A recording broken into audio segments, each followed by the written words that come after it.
갈라디아서 2장 1절에서 10절 말씀. 제가 가진 성경으로 신약 성경 302페이지에 있습니다. 네, 다들 성경을 찾으셨나요? 저희 본문이 조금 길지만 이 시간이라도 우리가 소리를 좀 내서 읽으면 좋을 것 같아서요. 같이 교독하면 좋겠습니다. 제가 한 절, 여러분 한 절이요. 읽겠습니다. 14년 후에 내가 바나바와 함께 디도를 데리고 다시 예루살렘에 올라갔나니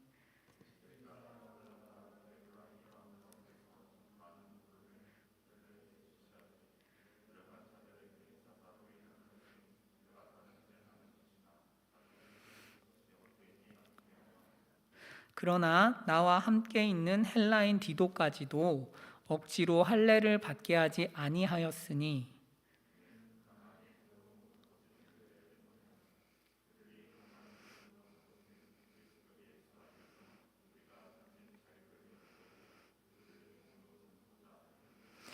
그들에게 우리가 한시도 복종하지 아니하였으니 이는 복음의 진리가 항상 너희 가운데 있게 하려 함이라.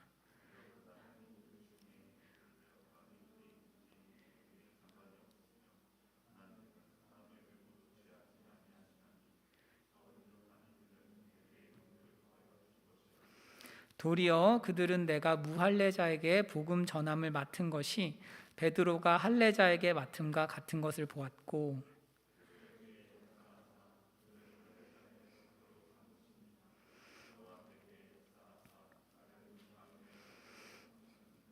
또 기둥같이 여기는 야고보와 게바와 요한도 내게 주신 은혜를 알므로 나와 바나바에게 친교의 약속을 하였으니 우리는 이방인에게로 그들은 할례자에게로 가게 하려 함이라.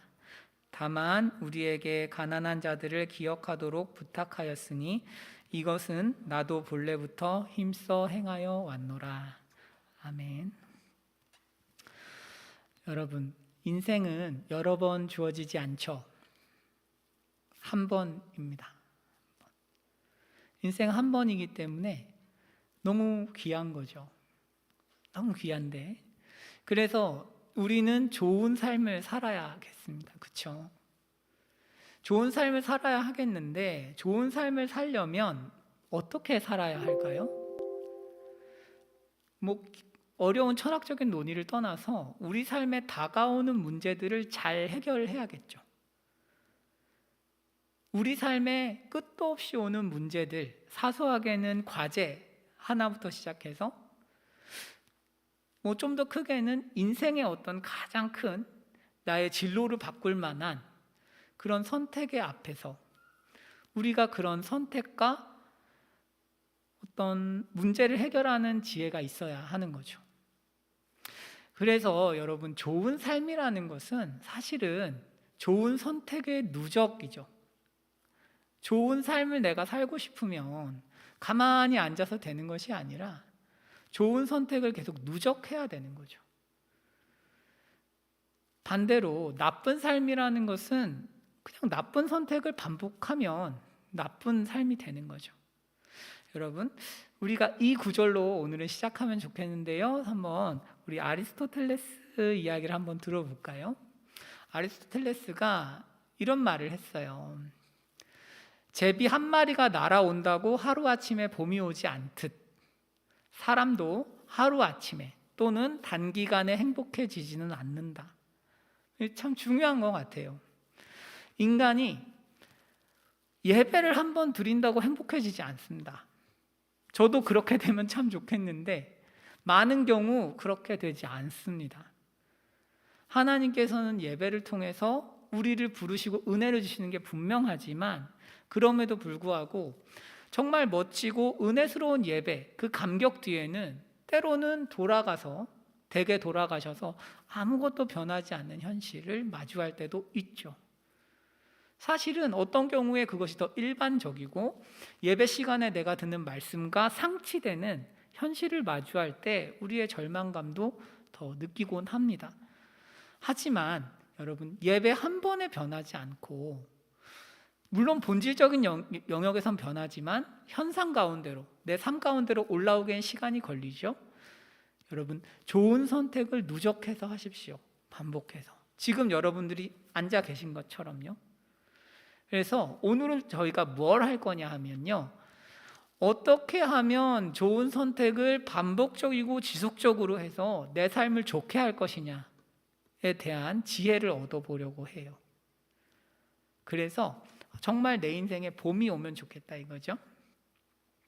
여러분, 오늘 본문의 배경부터 한번 봅시다. 본문은요, 지금 바울이 내가 받은 복음은 참된 복음이다를 논증하고 있습니다. 논증하고 있어요. 조금 여러분들 지겨우실 수도 있지만 한번 성경을 저랑 한번 보실까요? 여기에 보시면 제가 PPT에는 안 넣어놨고요. 성경을 보시면 1장 11절부터 17절까지요. 1장 11절부터 17절까지는 자신이 받은 복음이 왜 하나님으로부터 직접 받은 복음인지에 대해서 논증하는 첫 번째 이유예요. 근거예요. 뭐냐면 바울 삶의 급격한 변화죠. 한 인간이 잘 나가던 유대 청년이 갑자기 기독교인이 된 사건, 그러니까 나는 예수를 직접 만났습니다 라고 이야기를 하고 있고요. 그 다음에 18절부터 24절까지는 내가 처음 예수님을 믿고 회심했을 때 아무도 나를 만나주지 않았기 때문에 내가 가진 복음은 참된 복음, 그러니까 사람에게서 배우지 않은 복음이야, 이 이야기를 한 것입니다. 그리고 오늘 이야기는 사도들에게서 내 복음이 참된 복음이라는 것을 확인했다라고 주장하는 그런 본문이다라고 할 수 있어요. 여러분, 본문을 한번 보시죠. 2장 1절입니다. 2장 1절에 보시면 14년 후에 이렇게 되어 있어요. 바울이 회심하고 14년이 지났습니다. 그리고 바나바와 함께 디도를 데리고 예루살렘으로 향했습니다. 예루살렘으로. 여러분, 이 부분을 좀 우리가 시간적인 배경을 알면 좋겠어요. 시간적인 배경을요. 자, 한번 이 시간적인 배경을 한번 보겠습니다. 사도행전인데요. 사도행전. 네, 그림 지난번에 못 보여드린 거예요. 저기 보시면 여러분들 예루살렘 보이시죠? 예루살렘. 맨 밑에 있습니다. 그죠? 예루살렘에서 옆으로 가면 아라비아가 나오죠. 이 아라비아로 바울이 처음 회심을 하고 갔다는 거예요. 갔다가 예루살렘에 왔습니다. 사람들이 안 만나줘요. 그리고 제자들이 겨우겨우 바울과 교제했지만 15일 만에 예루살렘에서 쫓겨나요.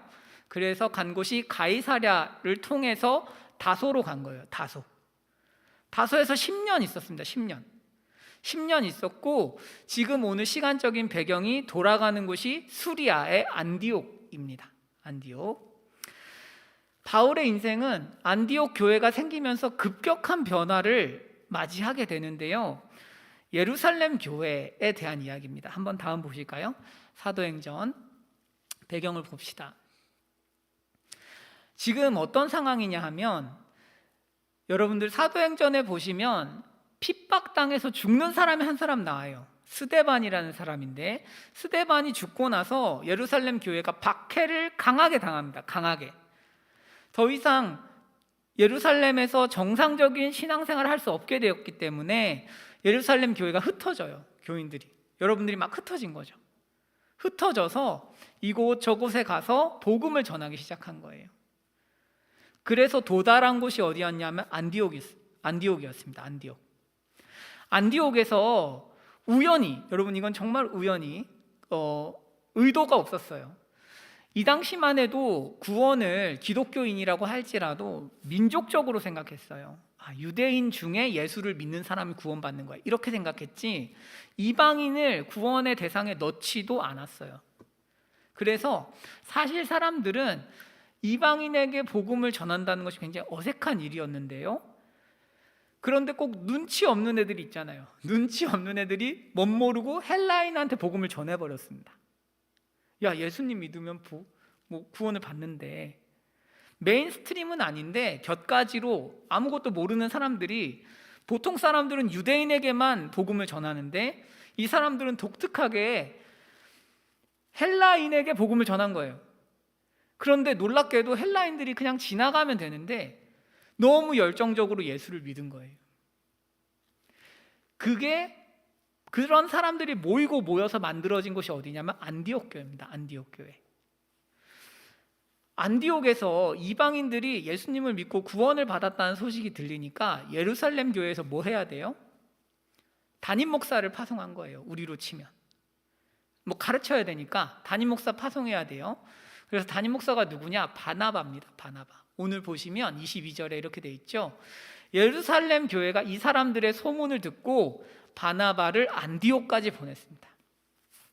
근데 이 바나바라는 사람이 굉장히 좋은 사람이었어요. 그래서 설명 24절에 이렇게 돼 있죠. 바나바는 착한 사람이고 성령과 믿음이 충만한 사람이어서 이에 큰 무리가 죽게 더해졌습니다. 안디옥 교회가 갑자기 크게 부흥한 거죠. 여러분, 우리가 이렇게 지내다가 갑자기 사람이 왕창 많아졌어요. 그러면 처음 해야 되는 게 뭐죠? 사역자를 뽑아야죠. 그렇지 않나요? 그죠? 한 사람으로 목양이 안 되니까 사람을 뽑아야 되죠. 그래서 바나바가 누구를 찾아가냐 하면 다소로 가서 바울을 만난 거예요. 아까 그 그림에서, 지도에서 보셔서 알지만 다소와 안디옥은 상대적으로 가깝죠. 그래서 바나바가 다소에 가서 바울을 청빙해 옵니다. 우리랑 같이 사역해 주세요 라고 청빙해 오는 거죠. 이때 바울의 10년 무명 생활이 딱 끝나버리는 거죠. 여러분, 제가 이 구절을 묵상하면서 느낀 것은 인생이라는 게 내가 실력이 있다고 유명해지지 않아요. 내가 남들보다 도덕적이라고 해서 하나님이 쓰시는 것 같진 않아요. 하나님이 누구를 쓰는가? 하나님 마음인 것 같아요. 그래서 은혜라고 우리가 이야기를 하는데, 여러분, 요새 유튜버 하려는 사람들이 많아요. 그죠? 막 유명해지고 싶으니까. 여러분 그거 아세요? 유명해지고 싶은 사람은 유명해질 수가 없고 유명해져도 재앙이죠. 사람은 시대가 불러내는 것 같아요. 여러분들이 또 제가 그냥 각자 영역에서 자기 일을 꾸준히 최선을 다해서 하다 보면 하나님께서 어떤 시기와 때를 열어주시는 때가 옵니다. 바울에게 이런 때가 온 거죠. 바울이 다소에서 10년 동안 자신의 신학을 정립했겠죠. 복음을 전하고 양육하면서 소수의 사람들만 데리고 사역했겠지만 바울은 성실하게 사역했을 거고 그 결과가 안디옥에서 열매 맺게 되는 거예요. 여러분, 인생의 전성기를 하나님이 열어주실 시간이 옵니다. 누구나 찬스가 와요. 하지만 그 찬스를 누구나 잡지는 못해요. 준비가 안 돼 있으면요. 너무 애써서 달려나가지 마시고 게으르지 마시고 있는 위치에서 최선을 다해서 한 걸음씩 좀 가시면 좋겠어요. 그래서 제가 늘 말씀드리잖아요. 30분씩은 책을 봐야 된다. 고개를 숙이시는 분들이 계신데 하여튼 30분씩은 여러분들 관련된 직업과 관련해서 일을 하셔야죠. 공부를 하셔야 되고 그래야 쓰지 않겠어요? 여하튼 여러분 죄송합니다. 잔소리해서 우리 복음 들으러 와서 잔소리 들으면 안 되잖아요. 자, 여하튼 간에 바울이 여기서 사역이 얼마나 대박이 터졌는가 하면 고도로 훈련된 그리스도인들이 생깁니다. 다음 구절 한번 보실까요? 25절 26절에서 이렇게 돼 있어요. 바나바가 사울을 찾으러 다소에 가서 만났습니다. 그리고 안디옥에 데리고 와서 둘이 교회에 1년간 모여있어 큰 무리를 가르쳤는데 그 사람들 중에서 누가 생긴 거냐면 그리스도인이라고 일컬음을 받는 사람이 생겨요. 이게 무슨 얘기냐면 이전에는 그냥 교회 다니는 사람인가 이렇게 생각했겠죠. 그런데 이 사람들이 정말 그리스도를 열정적으로 추구한 거예요. 밖에서, 삶에서. 교회에서 잘 배워서 밖에 나가서 누가 봐도 그리스도를 추종하는 사람들이구나 라고 생각을 해서 밖에 있는 사람들이 그리스도인이라고 이름을 붙여준 거죠. 여러분, 그렇다면 이 안디옥 교회가 얼마나 고도로 훈련된 사람들로 모여 있는지 아시겠죠? 바울의 사역이 엄청나게 열매 맺은 거예요. 놀라운 부흥이 있었습니다. 이런 상황에서 안디옥 교회가 부흥을 하고 있는데 한 선지자가 찾아옵니다. 선지자 그룹이요. 다음 구절 한번 보실까요? 27절 30절에 아가보라는 사람이 와서 흉년이 들 거야, 이렇게 이야기를 해요. 흉년이 드는데 특히 예루살렘의 기근이 심할 거야, 이렇게 가르쳐 줍니다. 여러분들이 그런 이야기를 들으면 어떻게 하시겠어요? 전국에 흉년이 들 건데 서울에 있는 작은 한 교회, 작은 교회는 아니지만 예루살렘 교회가 비유를 하자면요, 서울에 있는 작은 교회가 엄청난 재정난에 시달릴 거야 라고 이야기를 들으면 여러분 뭐 하셔야 돼요? 헌금하시겠죠, 아마도. 그죠? 그 교회를 살리기 위해서 우리 헌금하자, 이렇게 되겠죠. 그래서 안디옥 교회가 예루살렘 교회를 위해서 헌금을 합니다. 그 사람들을 도와야지 하고 부조를 했다 하죠.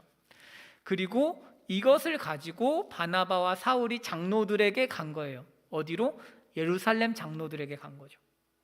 자, 지금 우리가 보는 갈라디아서 배경은 이때예요. 이때 바나바와 바울이 예루살렘으로 헌금을 가지고 간 때, 이때가 지금 우리가 보는 본문의 시점입니다.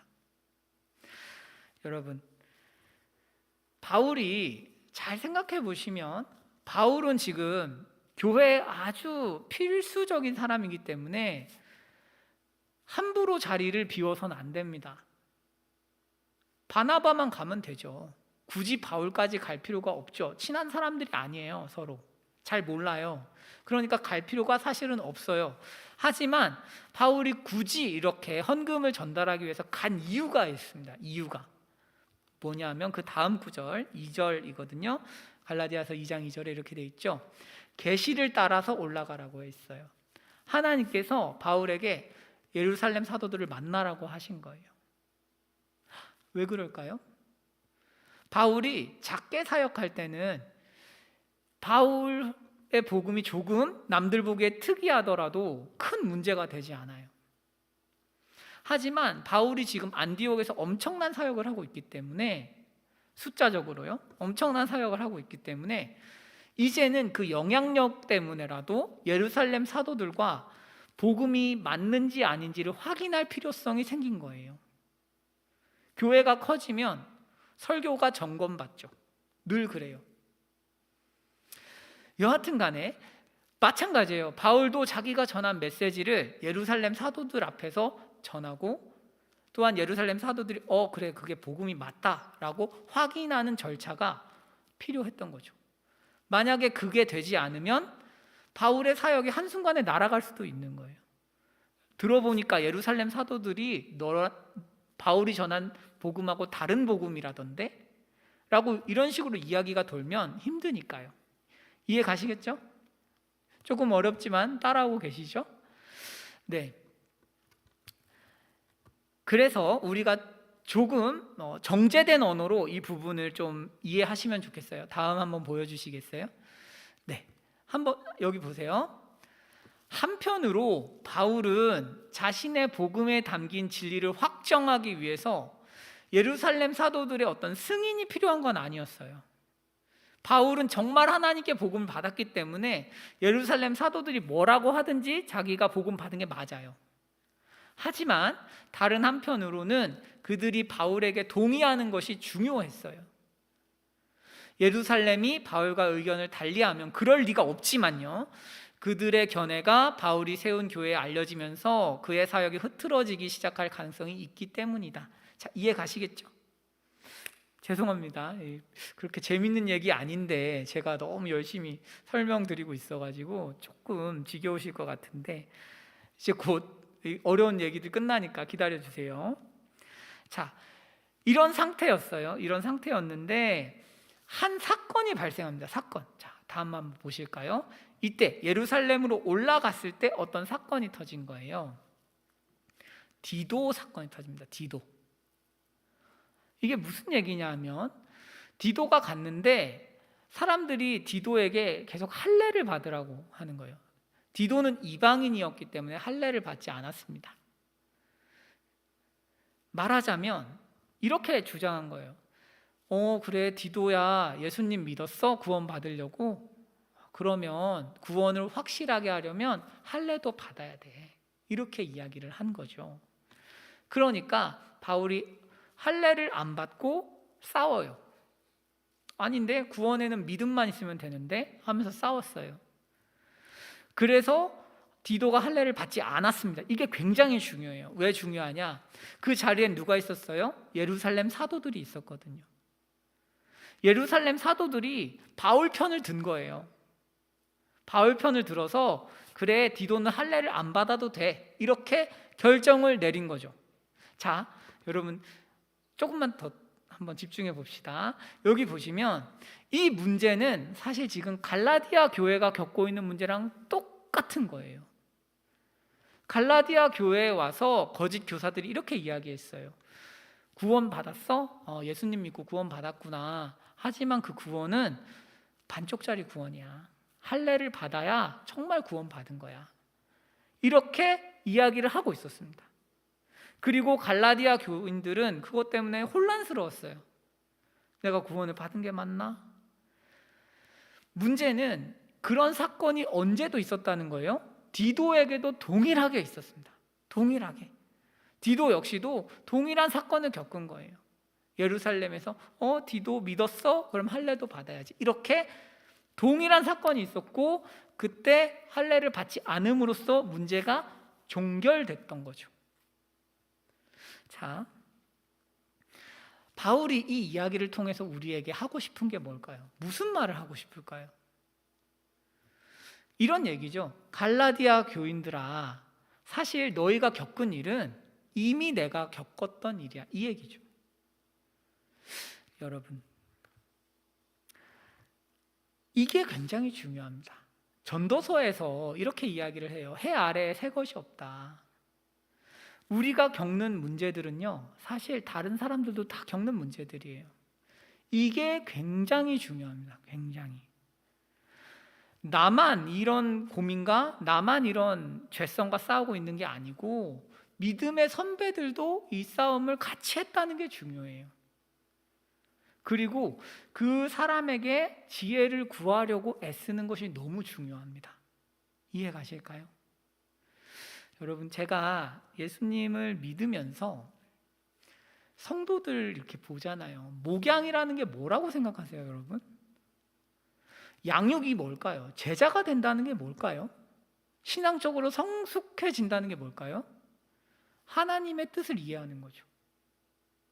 그렇겠죠? 하나님의 뜻을 이해하는 거예요.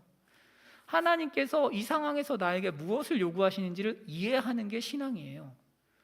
그런데 하나님께서 나한테 지금 무슨 말씀을 하시는지, 구체적으로 어떤 것을 요구하시는지를 알려면 현실적으로 저한테 물어봐야 돼요. 현실적으로 여러분의 믿음의 선배들한테 물어봐야 돼요. 이게 중요해요. 하나님께서 그냥 교회 질서를 세워놓으신 이유는 하나님의 뜻을 여러분들의 삶에 적용하기 위해서 세워놓으신 거예요. 지금 내 상황이 이렇고 이 문제에 대해서 하나님은 무엇을 요구하시는지를 물으셔야 돼요. 그게 중요합니다. 요새는 그러죠. 사람들은 차이를 너무 강조하는 것 같아요. 네가 뭘 알아? 나한테 왜 조언해? 그러잖아요. 왜 나한테 조언하세요? 당신 알지 못해요, 내 사정을. 그래서 요새는 어떤 여성 인권 문제에 남자 발언하면 안 되죠. 미국 같은 경우는 굉장히 심해요. 그리고 흑인 문제에 백인은 발언하면 안 돼요.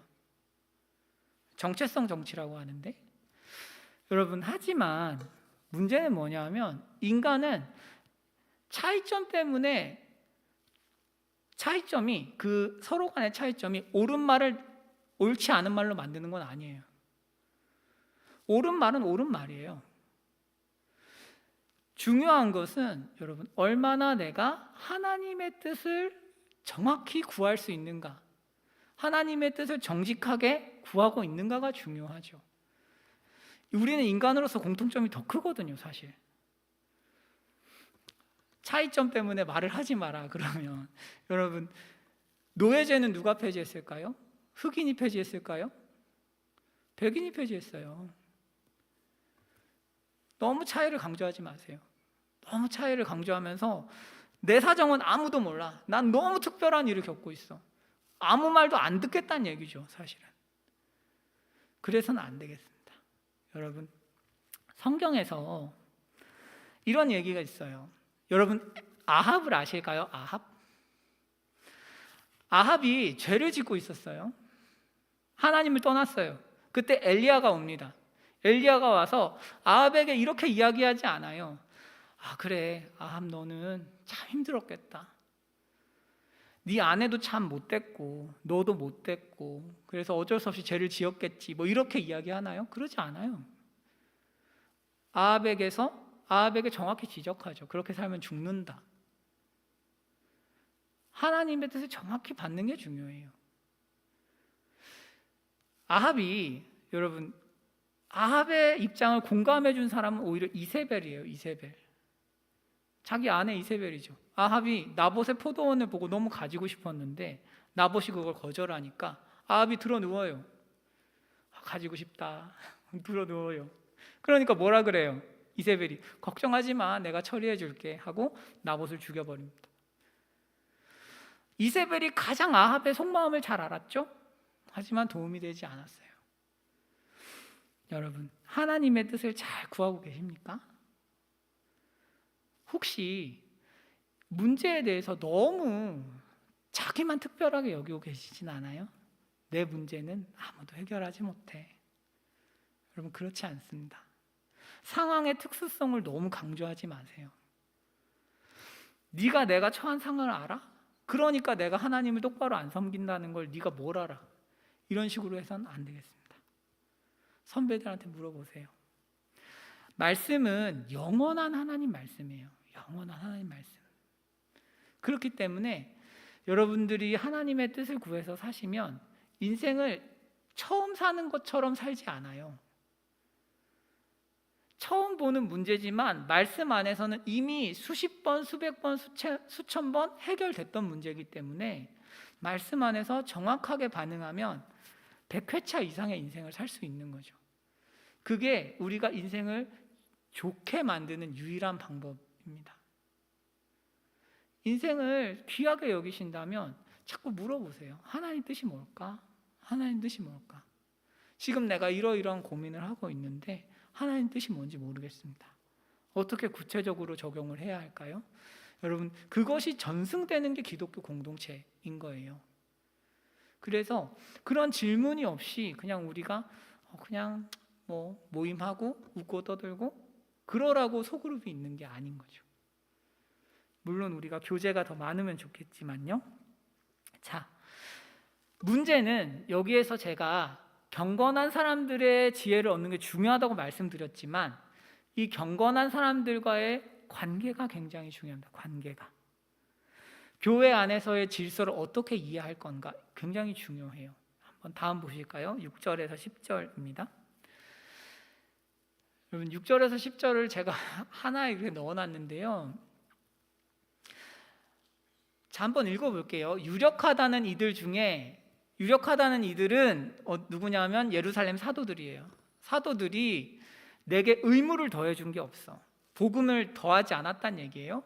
그리고 그들이 확인한 것은 바울과 바나바는 이방인에게 복음을 전하는 사람이구나라고 인정을 했다라는 거고요. 그 다음에 9절에 보시면 기둥같이 여기는 야고보와 게바와 요한도 내게 주신 은혜를 알므로 나와 바나바에게 친교의 악수를 했다. 동등하다 이 뜻이에요. 동등하게 여겼다 이런 얘기입니다. 바울이 이런 얘기를 한 거죠. 사도들이 예루살렘 사도들과 나는 동급이야. 이 얘기를 한 거죠. 예루살렘 사도들이 나보다 위에 있는 게 아니야. 이 이야기를 한 것입니다. 여러분, 오늘 좀 더 우리가 적용을 하기 위해서 6절을 좀 더 확대해서 볼게요. 6절을 확대해서 보겠습니다. 6절을 보시면, 6절 다음 보시면 사역을 제가 해놓은 게 있거든요. 이제 저희 교수님이 하신 건데, 여러분 이 구절이 중요합니다. 그리고 무엇인가 있는 것처럼 보이는 사람들로부터 직역하면 이 뜻이에요. 사람들은 예루살렘 사도들을 굉장히 높였어요. 그 사람들은 너무너무 유력해. 그 사람들은 하나님의 사람이야, 위대한 사람이야, 이렇게 계속 높였어요. 계속 높였어요. 그러나 바울이 무엇이라고 이야기합니까? 그들이 이전에 어떤 종류의 사람이든 간에 나에게 어떤 곳에도 차이가 나지 않는다. 나와 아무런 차이가 없어. 강조하고 있습니다. 강조. 바울이 예루살렘 사도들을 향해서 이렇게 이야기한 거예요. 나랑 똑같아. 그 사람들이라고 해서 더 하나님 앞에서 위대한 게 아니야. 나랑 동일한 거야. 동일한 거. 라고 이야기를 하고 있는 거죠. 여러분, 말하자면 바울이 지금 이야기하고 있는 것은, 바울이 생각하는 공동체는 말씀의 권위가 절대적인 공동체예요. 우리가 이렇게 모여 있으면 사역자의 권위가 높거나 아니면 여기 중에 한 사람의 권위가 높거나 이런 게 아니에요. 그게 아니고 이 중에서 절대적인 권위를 가지고 있는 게 누구예요? 말씀이에요. 말씀. 바울이 생각한 건 그거예요. 그래서 바울이 생각하는 공동체는 모두가 말씀 앞에서 평등한 공동체. 물론 질서를 위해서 그 일 때문에 구분해 놓은 것들이 있기는 하지만 중요한 것은 하나님 앞에서 동등한 존재라는 것을 모두가 인식하는 공동체를 원했어요. 반면에 갈라디아에 들어온 거짓 선생들은 예루살렘 사도들을 많이 높였어요. 그 사람들 정말 위대해 이러면서 많이 높였어요. 이게 뭘까요? 서로 계급차를 둔 거죠. 여러분, 인간을 높이면 어떤 결과가 있을까요? 보세요. A라는 사람이 있어요. 제가 A라는 사람을 계속 높여요. A가 진짜 훌륭해 막 이러면서 A가 가진 권위가 절대적인 것처럼 이야기를 하면서 여러분들에게 A에게 순종해야 돼 라고 이야기를 한다면 그 공동체는 어떻게 될까요? A와 가장 가까운 관계에 있는 제가 통제하고 다스리는 공동체가 되는 거죠. 결론적으로. 이해 가실까요? 그러니까 사람을 높이는 공동체는 하나님이 원하시는 공동체가 아니에요. 늘 우리가 동등한 관계라는 걸 이해하실 필요가 있겠습니다. 사역자니까 여러분들 물론 존중해 주세요. 그건 이제 성경의 가르침이에요. 존중하는 거는 서로 존중해야 되지만 그것과는 별개로 제 말이라고 해서 다 맞지 않아요.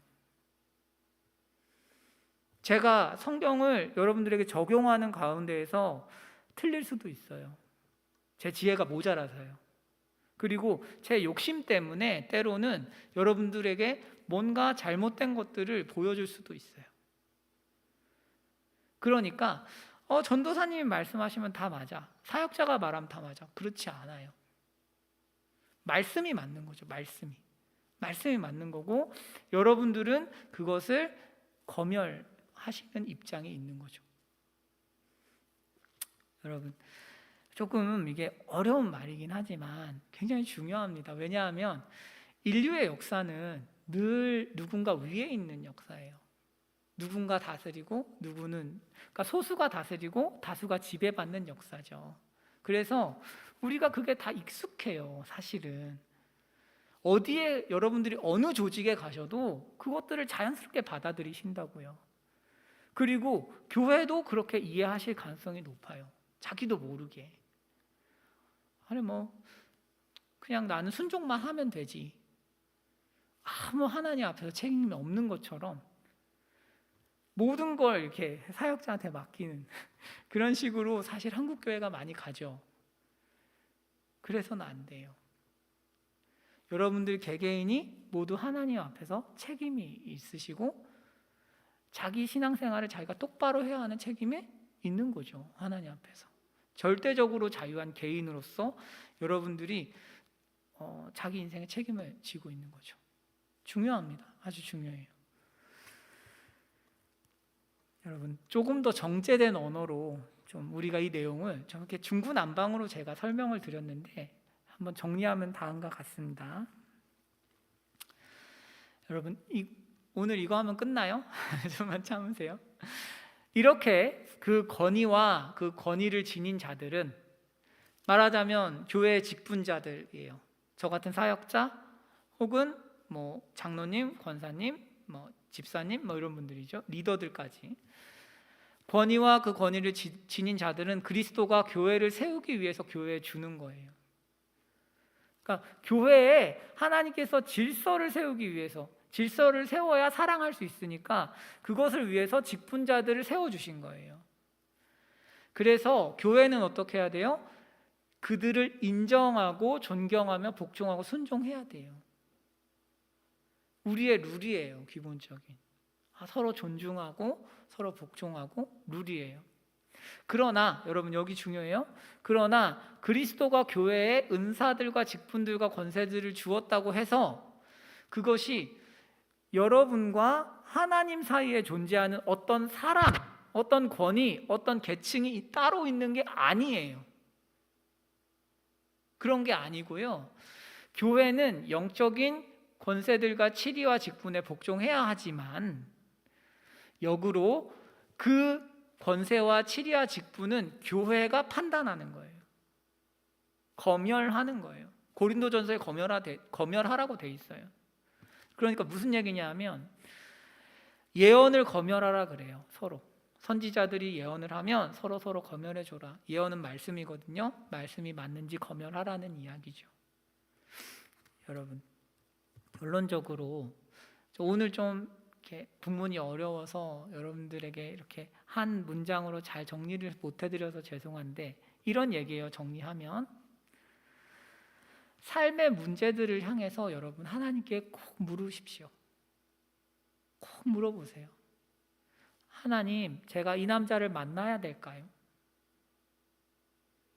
전도사님한테 얘기하면 만나지 말라고 할 게 분명하지만 그래도 한번 물어볼까요? 물어보세요, 여러분. 아시겠죠? 그러니까 여러분들 저지르고 나서 저한테 이야기하시는 것도 뭐 감사해요. 하지만 저지르기 전에 제발 이야기를 해주세요. 그래야 여러분들 삶에 해가 없으니까요. 꼭 저한테만 얘기하실 필요는 없고요.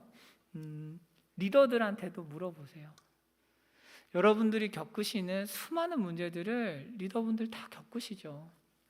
돈 문제에 대한 압박, 이성 문제에 대한 압박, 만남을 하면 스킨십 문제가 있는데 이거 어떻게 하지? 압박. 리더들이 그걸 못 겪었을까요? 다 겪어요. 다 알아요. 그런 문제들이 얼마나 어렵고 현실적으로 만만치 않은지 알아요. 그러니까 같이 고민하고 같이 애써야죠. 마치 혼자서 이렇게 안고 있지 말라는 이야기죠. 난 하나님을 어떻게 믿는지 잘 모르겠다. 그리고 난 좀 억지로 나왔다. 우리 중에는 없어요. 억지로 나오시는 분도 안 계신데 지금 내가 뭔가 상황이 좋지 않고 하나님 뜻에 따라서 뭘 해야 될지 모르겠다. 다 사실은 겪은 이야기들이죠. 그리고 그것들을 신앙의 선배들에게 계속 배우는 것은 너무나 중요합니다. 그게 겸손이고 그게 하나님 앞에서 우리가 양육을 받는 아주 중요한 태도예요. 이 태도를 유지하십시오. 이 태도를.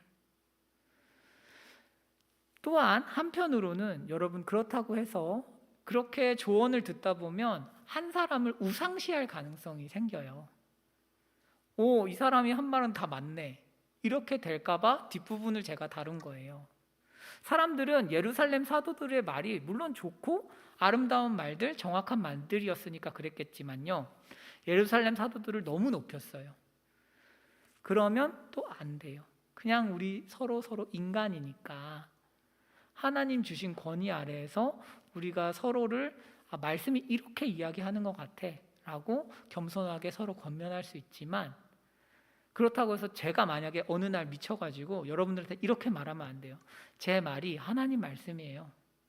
땡 틀려요. 그렇지 않습니다. 하지만 분명한 건 제 말이 직접적인 하나님 말씀 아니더라도 충분히 여러분들이 고려해 볼 만한 말씀일 거예요.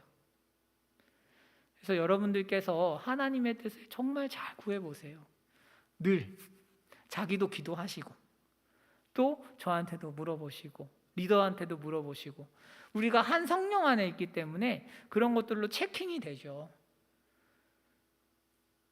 이 문제에 대해서 이렇게 말씀하셨고 이렇게 말하고 이렇게 말씀하시는구나. 그러면 대충 이렇게 의견들을 들으면서 하나님 뜻이 뭔지를 계속 판별해 가는 거죠. 그래서 교회가 계속 다른 교회에 있는 분들을 불러서 말씀도 들어보는 거잖아요. 우리 교회가 이상한 데로 가고 있지는 않나? 그 확인하려고 그러는 거예요. 여러분, 여하튼 그래서 늘 겸손하게 물어보시되 사람을 높이지는 마시고 하나님 뜻을 잘 체크해 가면 좋겠습니다. 네, 기도하겠습니다. 네, 여러분 이 시간에 기도하실 때